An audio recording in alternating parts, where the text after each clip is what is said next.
85-ാം വയസ്സിലും യോഗയുടെ മഹത്വം മനസ്സിലാക്കി എല്ലാ ദിവസവും യോഗാസന മുറകളിൽ ഏർപ്പെടുന്ന ഒരാളാണ് ഇടുക്കി തൂക്കുപാലത്തെ കേശവൻകുട്ടി ഗുരുമംഗലം. പ്രദേശത്തെ ജൈവ കർഷകനും വാസ്തുശാസ്ത്രകാരനുമാണ് കേശവൻകുട്ടി ആശാൻ. ഒരു റിപ്പോർട്ട്.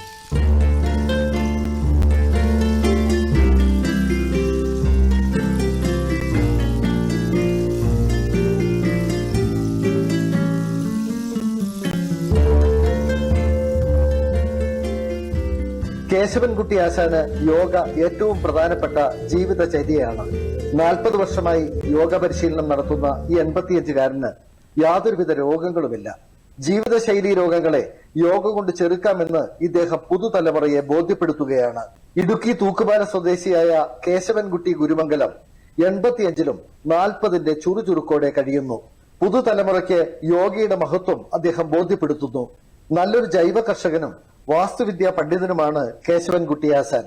രാജ്യത്തിന്റെ എല്ലാ പ്രദേശങ്ങളിലേക്കും ദീർഘദൂര യാത്രകൾ നടത്തി വിവിധയിടങ്ങളിലെ സംസ്കാരങ്ങളും ജീവിത രീതികളും മനസ്സിലാക്കിയ കേശവൻകുട്ടി ആശാൻ ഇടുക്കി തൂക്കുപാലം ഗ്രാമത്തിലെയും സമീപ പ്രദേശങ്ങളിലെയും ജനങ്ങൾക്ക് യോഗയുടെ മഹത്വം പറഞ്ഞു കൊടുക്കുന്നു.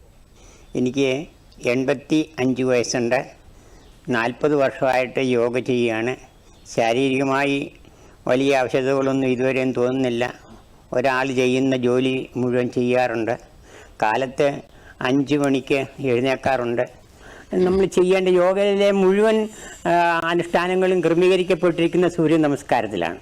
സൂര്യ നമസ്കാരം ചെയ്തു കഴിയുമ്പോൾ തന്നെ നമ്മുടെ ശരീരത്തിലെ നാഡിനരമ്പുകൾ മുഴുവൻ വലിഞ്ഞു മുറുകി അയഞ്ഞ് നമുക്ക് പ്രത്യേക ഉന്മേഷവും ഉണർവും ലഭിക്കാറുണ്ട്. പിന്നെ ശരീരത്തിൻ്റെ മറ്റു ഭാഗങ്ങളിലെ പേശികൾ വലിഞ്ഞ് മുറുകാനുള്ള ഏറ്റവും പ്രധാനപ്പെട്ട ത്രികോണാസനമാണ്. ത്രികോണാസനം ചെയ്തു കഴിഞ്ഞാൽ നമ്മുടെ ശരീരത്തിന് ഏറ്റവും കൂടുതൽ ഉണർവ് ലഭിക്കാറുണ്ട്. അതിനുശേഷമാണ് വജ്രാസനത്തിൽ നട്ടെല്ല് നൂർന്നിരിക്കുക എന്നുള്ളതാണ് യോഗാസനത്തിലെ പ്രധാനപ്പെട്ട വിഷയം. ഗ്രാമീണരെ യോഗയിലേക്ക് അടുപ്പിക്കാനും അതോടൊപ്പം തന്നെ ജൈവ കൃഷി സമ്പ്രദായത്തിലേക്ക് മാറുവാനും പ്രേരിപ്പിക്കുന്ന ഒരാൾ കൂടിയാണ് കേശവൻകുട്ടി ഗുരുമംഗലം. ഭാര്യ ഭാനുമതിക്കൊപ്പം 25 വർഷമായി തൂക്കുപാലത്താണ് താമസം. പ്രഭാതത്തിൽ 5 മണിക്ക് എഴുന്നേറ്റ് പ്രാഥമിക കർമ്മങ്ങൾക്ക് ശേഷം യോഗ പരിശീലിക്കുന്നു. വജ്രാസനം, ത്രികോണാസനം, സൂര്യ നമസ്കാരം എന്നിവ മുടങ്ങാതെ അനുഷ്ഠിക്കുന്നയാളാണ് കേശവനാശാൻ. യോഗ പരിശീലനത്തിന് ശേഷമാണ് ഇദ്ദേഹം വാസ്തുവിദ്യാ ജോലികളിലും കാർഷിക ജോലികളിലും ഏർപ്പെടുന്നത്.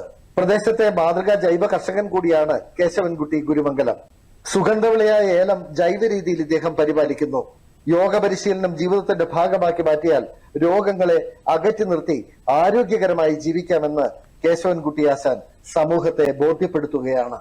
ആന്റണി മുനിയറ, ദൂരദർശൻ ന്യൂസ്, ഇടുക്കി.